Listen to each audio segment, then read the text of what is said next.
Alam mo bang may international collab si Shanty Dope na halos tapos na, pero hindi mo maririnig kahit saan? At bakit parang ayaw nila itong palabasin? Ito ang kwento na hindi lumabas sa media. Hindi rin alam ng karamihan ng fans. Pero nangyari ito sa likod ng mga pinto ng Universal, Sony, at US labels.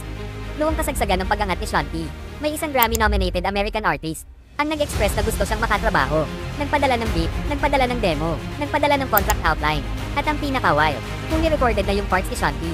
Hardcore bars, heavy delivery, at ibang-ibang tunog.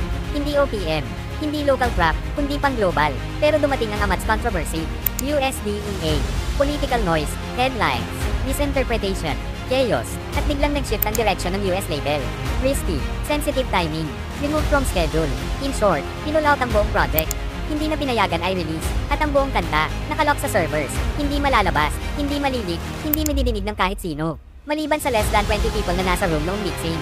Kaya kapag naririnig mo si Shanty ngayon, isipin mo, gaano pa kataas ang kaya niyang marating kung hindi pinigilan ng politika ang career niya.